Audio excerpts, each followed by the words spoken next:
Hello my dear student, कैसे हैं आप लोग।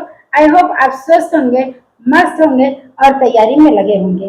चलिए आज हम लोग करेंगे एमसीक्यू चैप्टर नंबर 3 जिसका नाम है जनन स्वास्थ्य। बिना समय गवाए हाथ में लीजिए पेन और कॉपी और करिए क्वेश्चन। ये रहा आपके स्क्रीन पर पहला सवाल। सवाल क्या बोलता है? सवाल नहीं क्वेश्चन। ठीक, चलो देखो। भारत सरकार द्वारा परिवार नियोजन कार्यक्रम किस वर्ष में प्रारंभ की गई थी? तो सबसे पहले 1947 में। भाई 1947 में तो होगा नहीं, 1952 होगा नहीं, ये एनसीईआरटी का डायरेक्ट लाइन है। 1951 में। और सबसे पहले किस देश में की गई थी?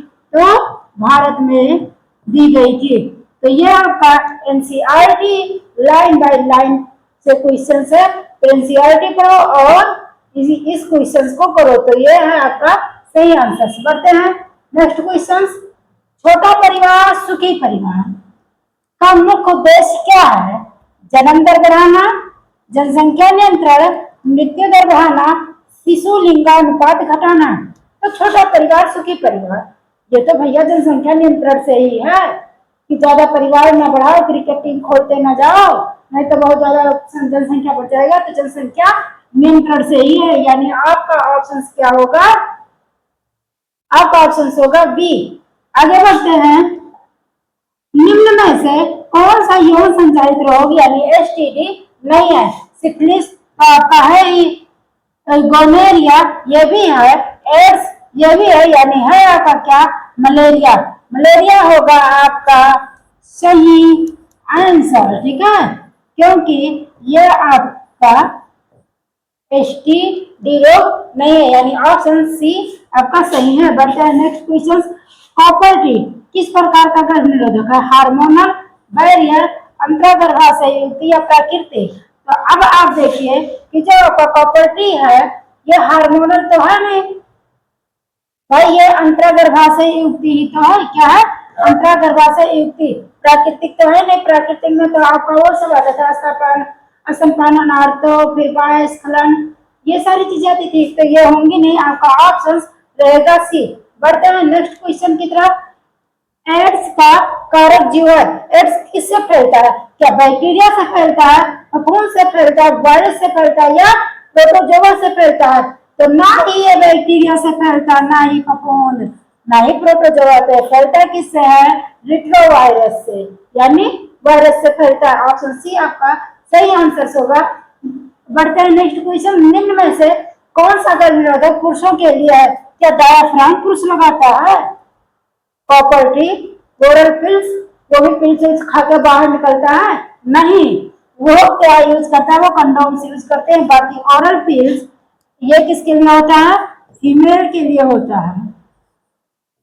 और उसके बाद डायाफ्राम, कॉपर टी ये सारी फीमेल के लिए होती है। कंडोम्स क्या है?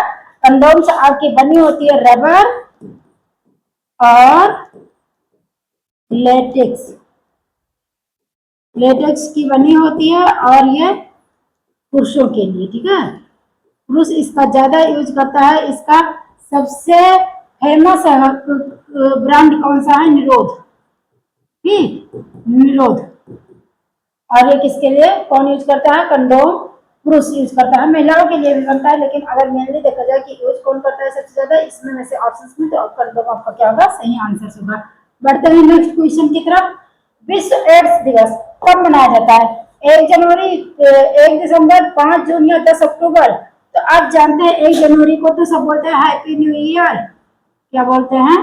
Happy new year. तो ये तो होगा नहीं, चलो हम आज ही बोल देते हैं आपको हैप्पी न्यू ईयर। तो 5 जून को तो पर्यावरण दिवस मनाई जाती है। आपका होता है 1 दिसंबर। कब मनाई जाती है विश्व एड्स दिवस?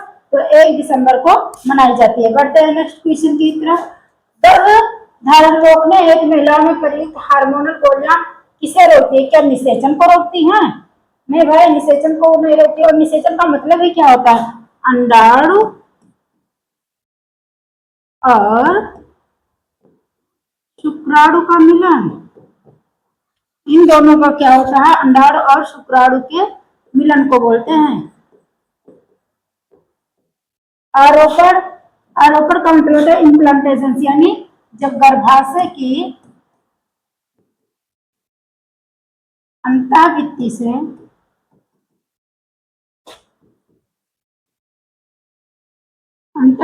से क्या होते हैं, जाइगोट, जब ब्लास्टोसिस्ट फेज में होता है तब, ठीक है, अंतःभित्ति से एम्ब्रियो का जुड़ना,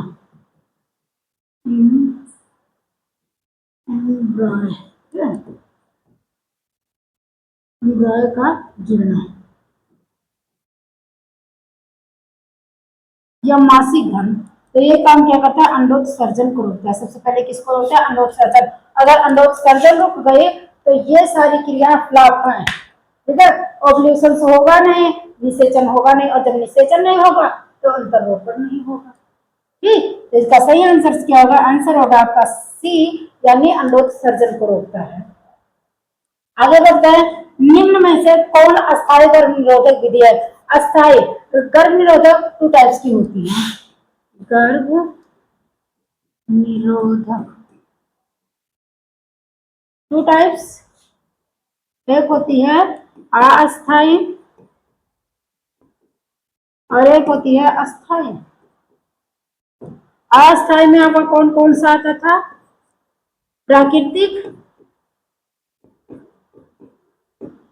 रोग, आईयूडी, और उसके बाद क्या आता था, आईयूडी के बाद क्या आता है, बस आईयूडी था, इम्प्लांटेशन था, यानी क्या था, इम्प्लांटेशन का मतलब अंतरोपण था, जो तो 6 तीलियां लगाते हैं सिलिकॉन वाली, अंतरोपण। ठीक, अब अस्थायी में आपकी आती है दो, एक होती है पुरुष नसबंदी जिसे हम बोलते हैं वेसेक्टोमी,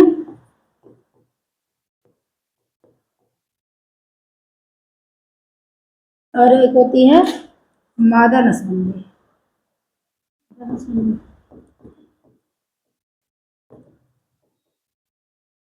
ठीक, अब इसमें करते क्या है, पुरुष के शुक्रवाहक को कट करते हैं, किसको, शुक्रवाहक को।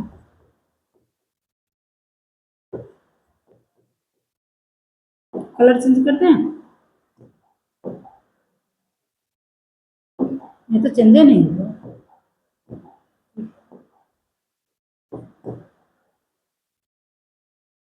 काटते हैं, और इसमें मादा के फेलोपियन ट्यूब यानी अंडवाहिनी को कट किया जाता है।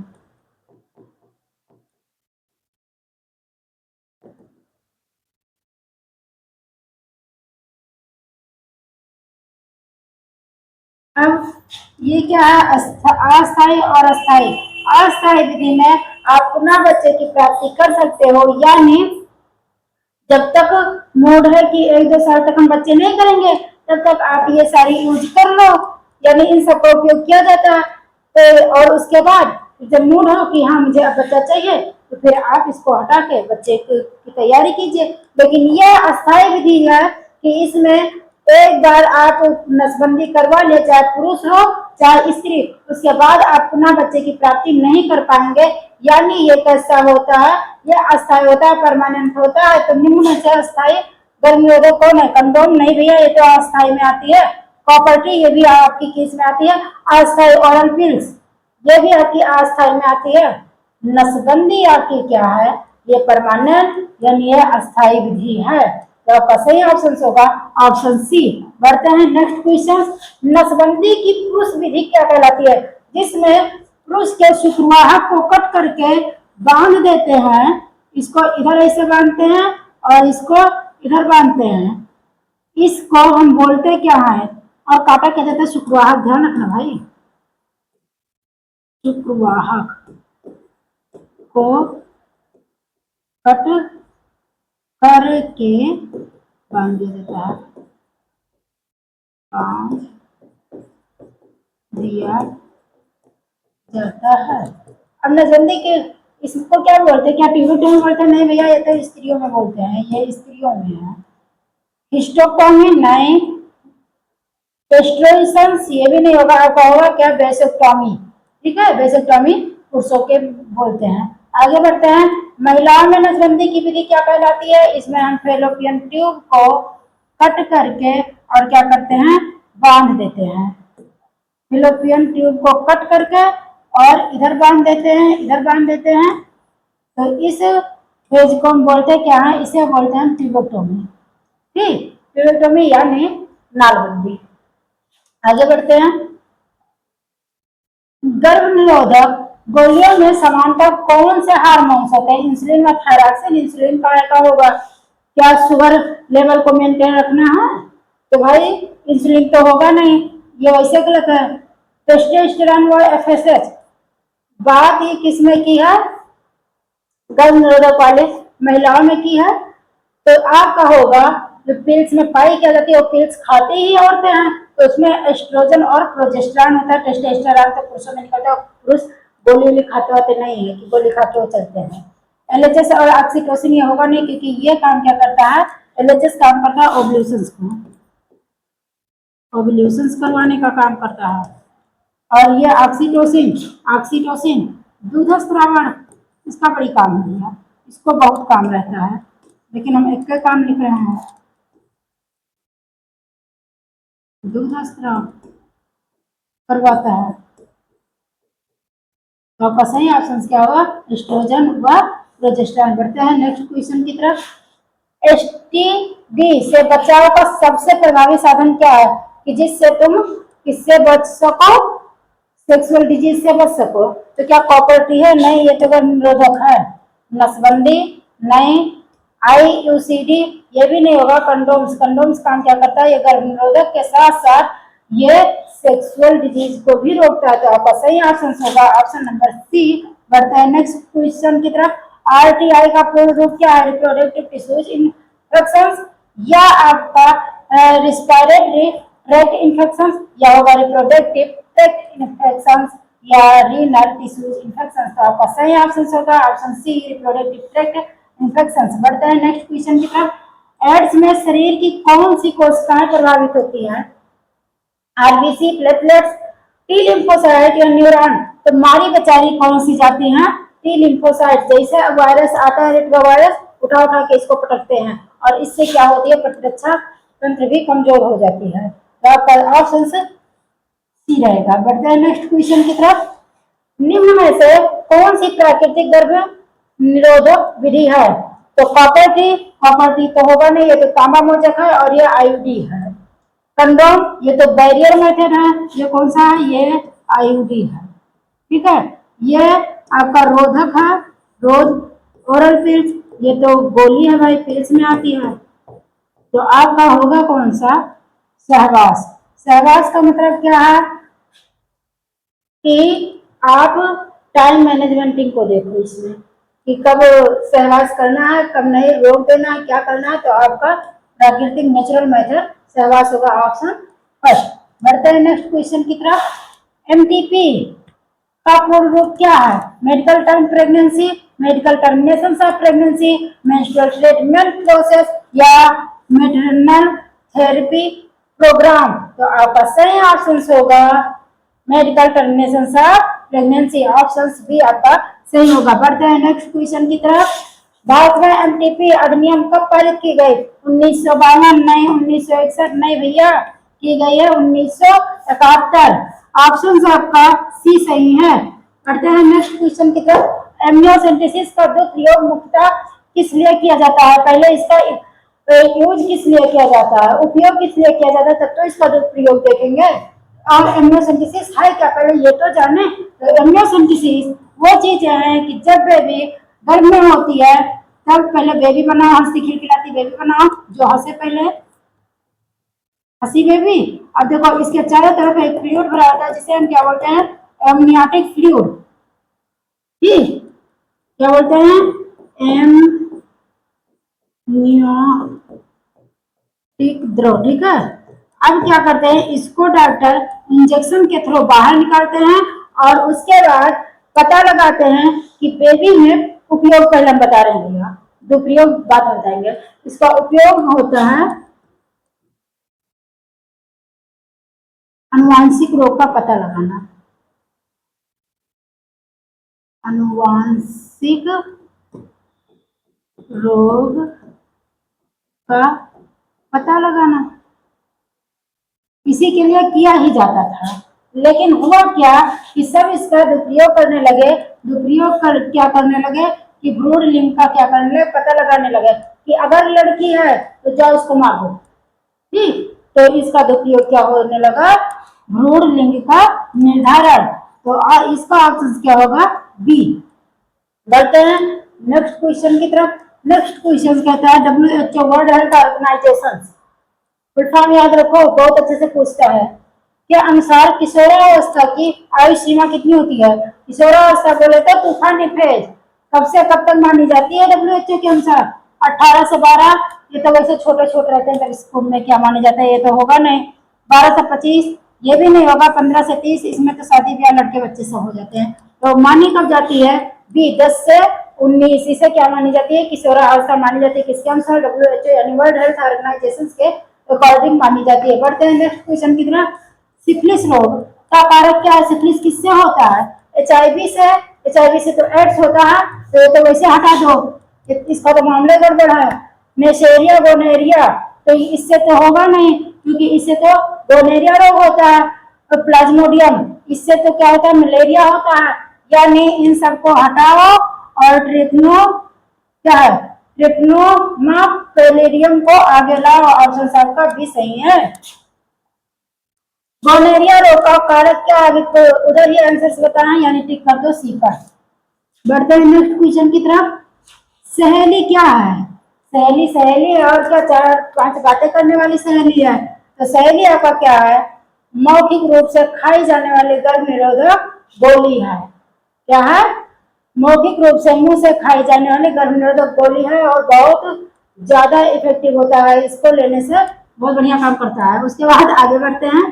निम्न में से कौन सी STD वायरल है, यानी ऐसी कौन सी है जो एक से दूसरे में फैलती है। तो एड्स है। कौन सी है, एड्स है जो एक दूसरे में फैलती है। आपका सही आंसर होगा सी। बढ़ते हैं नेक्स्ट क्वेश्चन। IUCD का फुल फॉर्म क्या होता है, तो इसका होगा इंट्रा यूटेराइन कंट्रासेप्टिव डिवाइस या इंटरनल यूट्रस कंट्रोल डिवाइस होगा, या intra urinary contraceptive device, internal use control device. Option सही होगा इंट्रा यूटेराइन कंट्रासेप्टिव डिवाइस। और इसमें यूज कौन कौन से होते हैं, इसमें यूज होते हैं आपके कॉपर टी यानी तांबा मोजा, औषध रहित लिपस लूप वगैरह यूज होती है, कॉपर टी वगैरह यूज होती है। तो ये आपके क्या है, उदाहरण है। IUCD यानी इंट्रायूटेराइन अंतःगर्भाशय युक्ति। बढ़ते हैं आगे। कॉपर टी गर्भधारण को कैसे रोकता है, इसमें होता क्या है कि कॉपर टी अगर यूज करती हैं तो उनमें क्या कर देता है, वो कौन सा प्रभाव जमाता है, क्या हार्मोन नष्ट करके, नहीं भैया हार्मोन नष्ट कर देंगे तो मामला ही गड़बड़ा जाएगा, ये तो होगा नहीं। गर्भाशय हटाकर, गर्भाशय वो गर्भाशय कैसे हटा देगा, तो गर्भाशय नहीं हटता इसमें।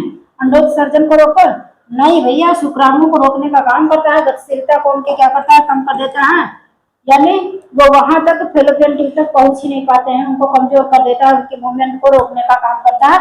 यानी ऑप्शन आपका क्या होगा, सी होगा। बढ़ते हैं नेक्स्ट क्वेश्चन की तरफ। कंडोम का अतिरिक्त लाभ क्या है, यानी कंडोम को मस्त गर्भ निरोधक के रूप में यूज किया ही जाता है, लेकिन इसका एक और काम क्या होता है, क्या मासिक धर्म को रोकना, नहीं। अस्थायी नसबंदी, अस्थायी तो होता ही नहीं है। ये STD क्या है, STD को रोकने का काम करता है, यानी सेक्सुअल डिजीज को रोकने का काम करता है। तो ऑप्शन आपका होगा बी। बढ़ते हैं नेक्स्ट क्वेश्चन की तरफ। एड्स का पूर्ण रूप क्या है, ये तो सब बच्चा बच्चा गली का हर बच्चा जानता है। इसका हो क्या, रिक्वायर्ड इम्यूनोडेफिशिएंसी सिंड्रोम। हाँ, हमें ना गलत लगा दें। तो आपका ऑप्शन क्या होगा, बी, रिक्वायर्ड इम्यूनोडेफिशिएंसी सिंड्रोम। आगे बढ़ते हैं। HIV मुख्यतः किस द्रव द्वारा नहीं फैलता, रक्त से तो भरपूर फैलता है, इसमें बिना चिंता बिना कुछ सोचे विचारे इससे फैलता है। वीर से फैलता है, दोनों अस्त्र से फैलता है, आंसू से कोनो मतलब नहीं बेचारा का। तो इसका ऑप्शन क्या होगा, सही, आंसू से ये नहीं फैलता है।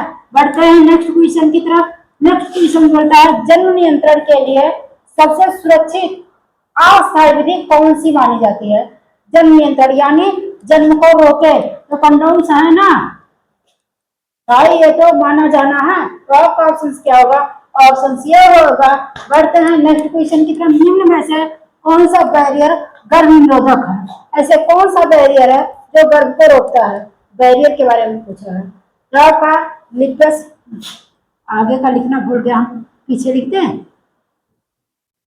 लिपस लोब अब पूरा कंप्लीट होगा। तो यह आपका क्या है? औषध रहित, औषधि रहित। और ये किस में आता है? ये आईयूडी में आता है। कॉपर टी, ये तो तांबा मोचक है। और ये किस में आता है? आईयूडी में आता है। डायाफ्राम, ये आपका स्त्रियों में, हाँ डायाफ्राम ही होगा। ऑप्शन क्या होगा? डायाफ्राम होगा। ये आपका क्या है? अस्थायी भी है। तो आपका ऑप्शन सी होगा। क्या होगा ऑप्शन? ऑप्शन आपका सी होगा। बढ़ते हैं नेक्स्ट क्वेश्चन की तरफ।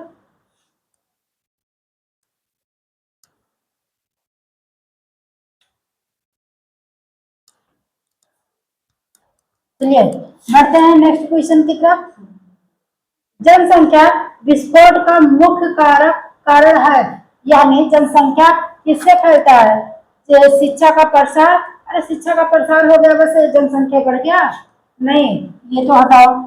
उच्च मृत्यु दर, अगर ज्यादा से ज्यादा सब मर गए तो जनसंख्या घटेगी बढ़ेगी? या नहीं घटेगी? तो ये भी नहीं है। अब थोड़ा सा बुद्धि लगाओ। निम्न जनदर, अगर बच्चे कम पैदा हुए तो कहाँ से जनसंख्या बढ़ जाएगी? इसको हटाओ, यानी आपका ऑप्शन क्या होगा? जन्म दर अधिक होगा। क्या होगा? जन्म दर अधिक होगा, तभी तो जनसंख्या विस्फोट होगा। आगे बढ़ते हैं। मानव जनसंख्या नियंत्रण है तो सबसे महत्वपूर्ण उपाय क्या है? अगर मानव की जनसंख्या को नियंत्रित करना है तो क्या प्रदूषण हटाओगे? नहीं। तो लेके झाड़ू पूरा प्रदूषण हटाओगे? नहीं, उसको नहीं।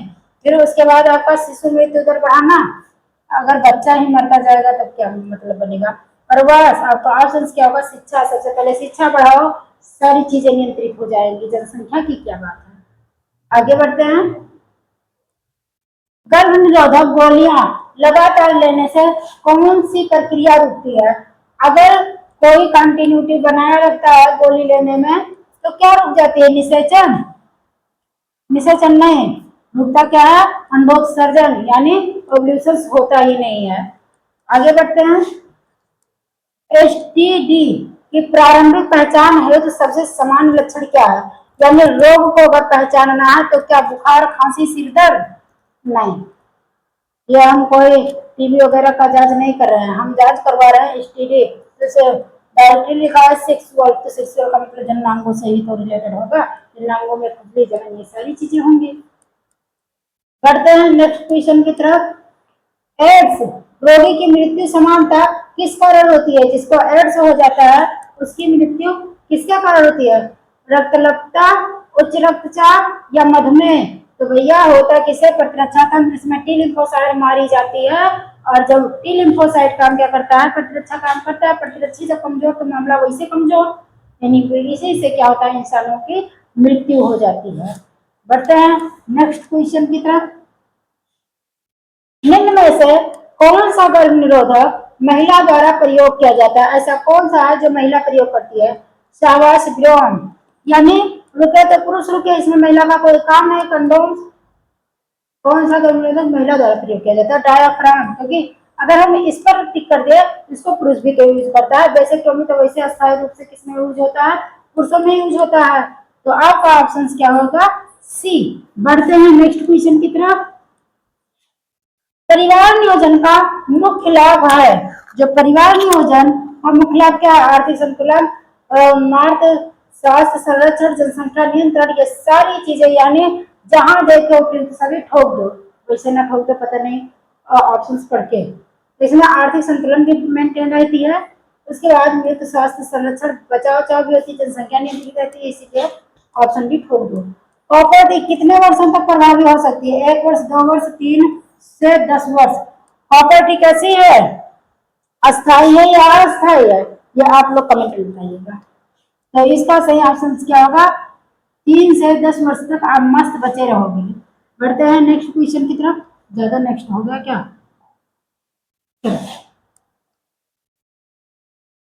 हाँ।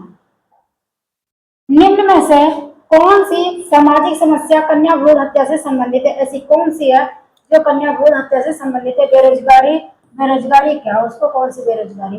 गरीबी, पलायन, लैंगिक असंतुलन। लैंगिक असंतुलन मतलब क्या है? लड़की को मारते जाते हैं जिससे लड़कियों की संख्या कम होती है, पुरुषों की संख्या ज्यादा हो जाती है, तो इसी को हम बोलते हैं लैंगिक असंतुलन। यौन शिक्षा का मुख्य उद्देश्य है अश्लीलता बढ़ाना, जागरूकता व सुरक्षित व्यवहार बढ़ाना, जन्म दर। तो इसमें जागरूकता वाला होगा, इनमें ऑप्शन इधर उधर है लेकिन जागरूकता ज्यादा सही होता है, बाकी ऑप्शन तो इसका विकल्प है। बढ़ते हैं नेक्स्ट क्वेश्चन। रेड रिबन किससे संबंधित है? टीबी, कैंसर, एड्स, जागरूकता। तो आपका डायबिटीज वगैरह होगा नहीं, होगा क्या? एड्स। एड्स को क्या बोला जाता है?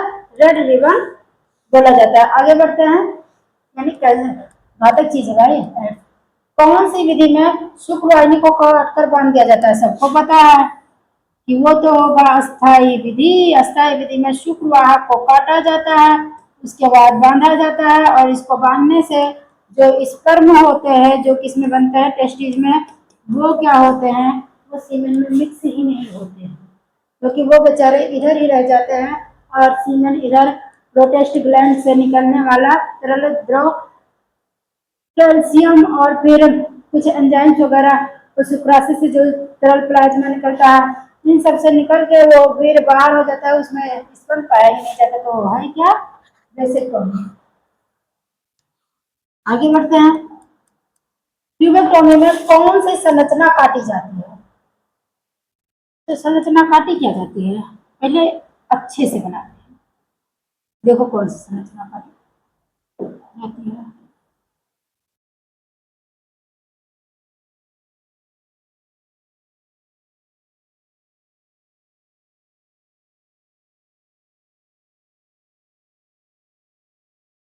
इतना समझदार हो कि ये जान के क्या बन गया। हाँ, थोड़ा सा ऐसा लगता है कि बहुत सही नहीं बना, लेकिन बना, कुछ तो बना। ठीक, अब यह है फेलोपियन, और यही क्या की जाती है? यही कट की जाती है, ऐसे कट कर दी जाती है, और कट करके क्या कर दी जाती है? इसे बांध दी जाती है, जिसे हम क्या बोलते हैं? जिसे हम बोलते हैं ट्यूबेक्टोमी। ठीक है, तो इसमें काटी क्या जाती है? फेलोपियन नलिका काटी जाती है। बढ़ते हैं आगे। गर्भ निरोधक गोलियों का अधिक उपयोग किस पर प्रभाव डाल सकता है? किस पर डालता है? हार्मोन संतुलन पर।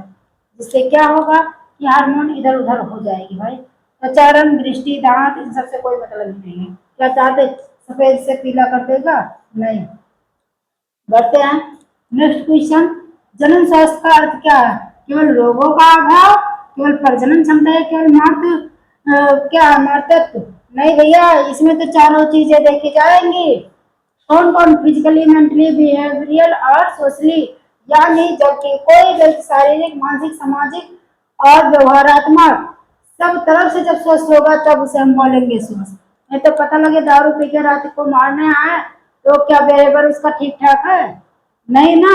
तो जब हम उसमें चारों चीजें देखेंगे कि स्वस्थ है तब उसे हम बोलेंगे स्वस्थ है। आगे बढ़ते हैं। भारत में जनसंख्या वृद्धि का प्रमुख कारण क्या है? उच्च जन्म दर, चिकित्सा सुविधाएं, मृत्यु दर में कमी, या ए और सी?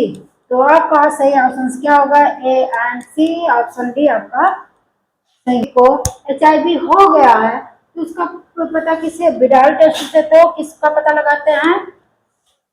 ये आप बताओ किसका पता लगाते हैं? हम क्यों बताएं? तो आपका एलाइजा। एलाइजा क्या होगा आपका? सही, टाइफाइड का पता लगाते हैं। एलाइजा आपका क्या होगा? सही ऑप्शन होगा विडाल टेस्ट से। तो टाइफाइड का लगाते हैं, एलाइजा से इसका लगाते हैं। निम्न में से कौन STI नहीं है, यानी सेक्सुअल डिजीज कौन सा नहीं है? सेक्सुअल ट्रांसमिशन नहीं है। तो आपका हेपेटाइटिस, ये तो होगा ही। सिफिलिस, गोनोरिया, टाइफाइड नहीं भैया, टाइफाइड उससे सेक्सुअल डिजीज में नहीं आता है, तो उसको रहने दो। तो आपका ऑप्शन क्या होगा? डी। बढ़ते हैं नेक्स्ट क्वेश्चन की तरफ। जनसंख्या नियंत्रण है सबसे प्रभावी दीर्घकालिक उपाय क्या है? पढ़ाओ लिखाओ बच्चों को, जागरूकता बनाओ, दवाइयां, ऑपरेशन, अस्पताल का कोई मतलब नहीं है, मतलब किससे, शिक्षा से और जागरूकता से। यही दीर्घकालिक उपाय है और बाकी तो बेकार है। बढ़ते हैं next question. Reproductive and child health care programme का उद्देश्य क्या है? संपूर्ण जनन स्वास्थ्य को स्वस्थ रखना। केवल बच्चों का उपचार नहीं, रो रो कर केवल बच्चों का उपचार, इधर चाहे बुढ़े और माता श्री मरती जाए, तो ये तो होगा नहीं। केवल मातृ स्वास्थ्य नहीं, वृद्धों की देखभाल, अब इसमें सबकी देखभाल संपूर्ण जनन स्वास्थ्य सेवा के लिए बनाई जाती है। बढ़ते हैं आगे। कौन सा रोग एचआईवी से संबंधित अवसरवादी संक्रमण है? इसमें ऐसा कौन सा है जो अवसरवादी संक्रमण है? तो टीबी। क्या है? टीबी। जानते हो एचआईवी संबंधित, एचआईवी जब हो जाती है तो टी लिम्फोसाइट मारी जाती है, यानी प्रतिरक्षा तंत्र उनका कम हो जाता है, तो आपका टीबी वगैरह ये सारी चीजें होती जाती हैं। बढ़ते हैं नेक्स्ट क्वेश्चन की तरफ। नेक्स्ट क्वेश्चन क्या है? कॉपर टी में उपस्थित धातु कौन सी होती है? जो कॉपर टी यूज करते हैं उसमें कौन सी धातु होती है? तो उसमें होती है कॉपर, जो काम क्या करती है? शुक्राणुओं की गतिशीलता को रोक देती है। शुक्राणु की गतिशीलता को रोकती है। बढ़ते हैं नेक्स्ट क्वेश्चन। कॉपर टी में उपस्थित धातु कौन सी होती है? ये तो वही चीजें हैं, टिक लगा तो और क्या। एसटीडी के उपचार है तो सबसे आवश्यक है रोग छिपाना। रोग छिपा ले तो मर जाओगे, रोग मत छिपाना, ये तो वैसे गलत है। स्वयं दवा लेना, स्वयं तुम कौन सा दवा ले लोगे? जामुन पाओगे ही नहीं कि कौन सा रोग हो गया है, गोनेरिया की जगह सिफिलिस वाला लगाओगे। तो इससे अच्छा क्या है कि चुपचाप जाओ और अच्छा खासा डॉक्टर देखो, झोला छाप से भी मत दिखाना, शीघ्र चिकित्सीय सलाह लो। एक जानकार डॉक्टर के पास जाओ और उसको बता दो कि ये दिक्कत है, वो अच्छा खासा दवा देगा। नहीं तो पता लगे तुम घरेलू उपचार करने लगो और दिक्कत हो जाएगी, पता नहीं क्या लगा लो। उसके बाद स्वयं दवा लेना, ये भी खतरनाक है। रोग छिपाना, रोग छिपाए बैठे रहो, किसी दिन बहुत भारी रोग हो जाएगा या हो जाए टपक जाओ। तो इसीलिए काम क्या करो कि शीघ्र ही चिकित्सीय डॉक्टर और बगल वाले झोला छाप से नहीं, एक अच्छे खासे डॉक्टर को दिखाओ। यही है आपके आज की क्लास का सबसे अंतिम सवाल। निम्न में से कौन सा कथन सही है? एड्स छूने से फैलता है? नहीं, एड्स छूने से नहीं कि हाथ मिला ले लो एड्स लिए घूम रहे हो, तो ये होगा नहीं। मच्छर काटने से एड्स होता है? अरे मच्छर काटने से थोड़ी ना होता है, उसे तो एडीज होता है, एड्स नहीं। तो आपका होगा नहीं। एड्स अनुवांशिक रोग है? नहीं, ये तो रिट्रोवायरस से होता है। आपका ऑप्शन क्या होगा? एचआईवी संक्रमित रक्त से फैलता है। ठीक, तो ये रहे आज के अंतिम सवाल। खत्म है भैया। इसके बाद